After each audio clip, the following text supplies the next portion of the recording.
Bonjour mes enfants, bon Ramadan à tous.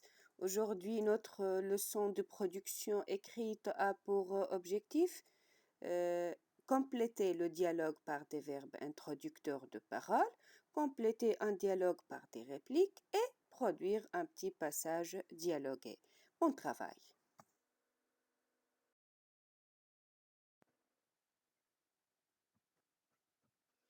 Alors, prenez vos cahiers d'activité à la page 64. Commençons par l'exercice numéro 1. Je complète le dialogue par le verbe qui convient et j'écris une fin à ce texte. Les verbes sont crie, répond et dit. Ici, je vous rappelle, mes enfants, que l'usage des verbes introducteurs de paroles dépend de la situation de communication. Alors, je lis le texte et suivez. Vous y êtes? Très bien. Eric veut regarder son émission préférée à la télé. Il s'assoit à côté de sa sœur Sylvie qui suit un feuilleton. C'est l'heure de mon dessin animé. Eric. Attends, c'est bientôt la fin. Sylvie. Non, je veux changer de chaîne tout de suite. Donne-moi la télécommande. Eric.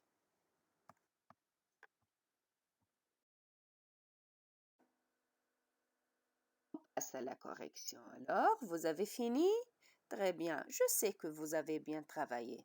Alors, Eric veut regarder son émission préférée à la télé. Il s'assoit à côté de sa sœur Sylvie qui suit un feuilleton. C'est l'heure de mon dessin animé, dit Eric. Alors, je complète par le verbe introducteur dire. Attends, c'est bientôt la fin. Répond Sylvie. Le verbe répondre. Non, je veux changer de chaîne tout de suite. Donne-moi la télécommande. Crie Eric. Alors je termine le récit. En entendant la dispute entre ces deux enfants, la maman intervient auprès d'eux et gère le problème. Elle demande à Eric d'attendre jusque quelques instants.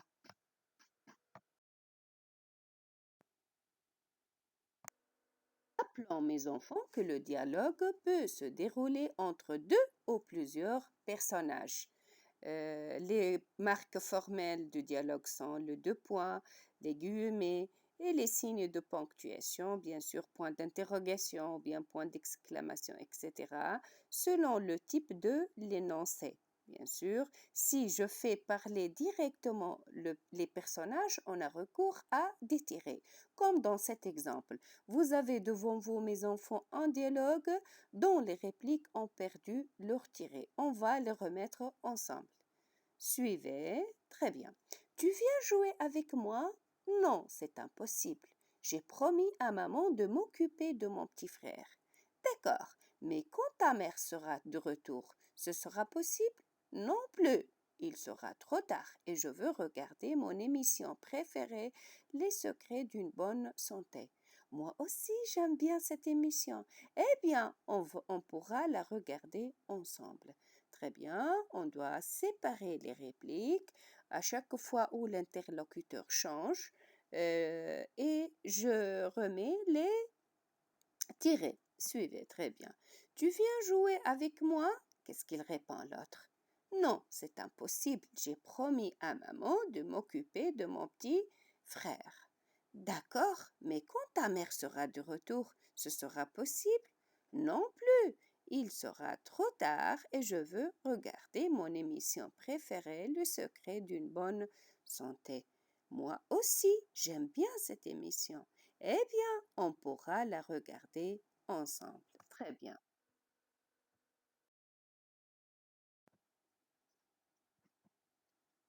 On termine alors le dialogue par ces deux phrases.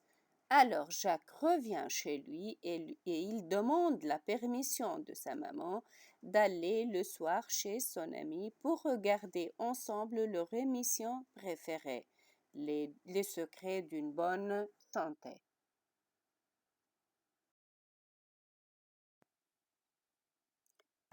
Je sais que vous avez bien compris les caractéristiques d'un dialogue Et vous avez bien constaté que le dialogue se compose des répliques de deux interlocuteurs ou même plus. En fait, dans cet exercice, vous allez compléter le dialogue entre Dorine et son ami Claude par des répliques manquantes. Très bien. Dorine, où vas-tu avec cette brouette? Demande Claude. Je vais alors compléter la réplique de Dorine. Pour lui nettoyer son jardin parce qu'il a une jambe dans le plâtre. Oh oui, bien sûr, tu me rendras un grand service et on terminera plus vite. Très bien, faites vite, allez-y, complétez les répliques manquantes. Allez-y, bon travail. Vous avez fini?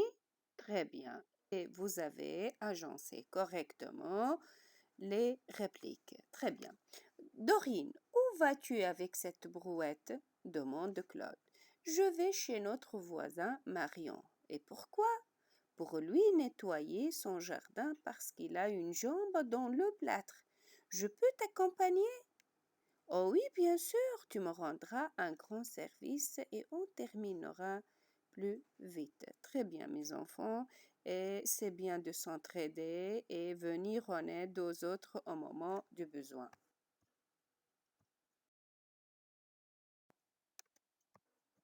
Vous aimez la lecture? Oui, très bien, je le sais. Alors, je vous propose un texte extrait d'un conte. On parle du prince et du roi. Alors, je vous lis le texte. Suivez.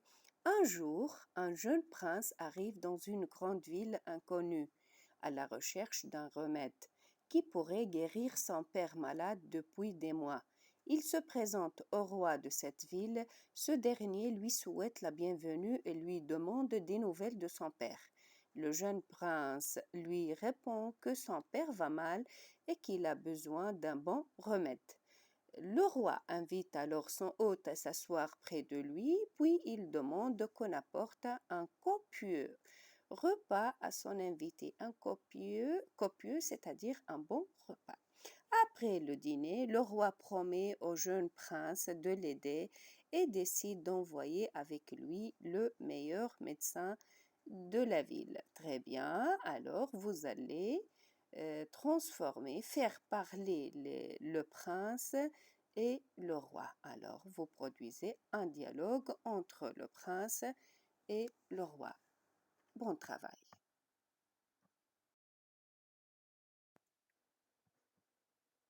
Voilà, alors le dialogue entre le roi et le jeune prince, le dialogue est déjà écrit en gras.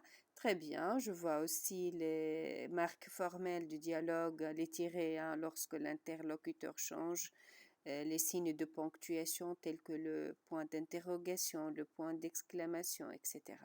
Alors, je lis le dialogue, hein. Sois le bienvenu. Comment va ton père? Demande le roi au jeune prince. Mon père va mal, il est souffrant, annonce le prince. Assis-toi, mon fils, lui ordonne-t-il. Tu dois être fatigué. On va te servir le repas. Et après, tu peux rentrer à ton pays. Après le dîner, le roi envoie avec le prince le meilleur médecin de la ville et beaucoup de médicaments. Très bien, je vois. Comme vous le voyez aussi, il y a des verbes introducteurs de paroles tels que demande, annonce, ordonne.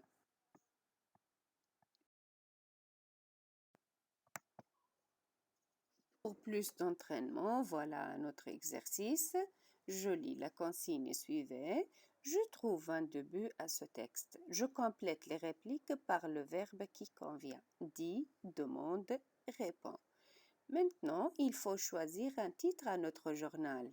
Samy, que pensez-vous de ce titre, le journal de la classe? Sonia, ce n'est pas un beau titre. Emna, après une longue discussion, les élèves décident le titre sera le journal des copains. Alors, vous allez faire cet exercice et les exercices à la page 64 du cahier d'activité. Et la correction sera demain, Inch'Allah, pendant la séance d'interaction.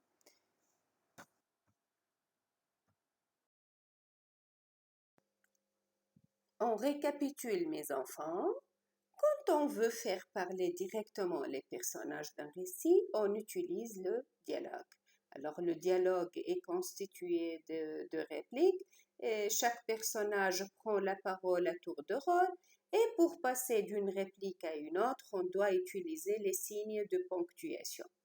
Rappelons ensemble les signes de ponctuation, mes enfants, d'un dialogue. Oui, très bien. Les tirets, quoi d'autre? Les guillemets, bravo, et les verbes introducteurs de parole, très bien. Alors les verbes introducteurs de parole comme protester, dire, crier, soupirer, chuchoter, murmurer, etc. Et l'utilisation de ces verbes dépend de la situation de communication. Très bien. Merci à vous, mes enfants. Vous déployez tant d'efforts en apprenant à distance. Bravo à vous et à la prochaine.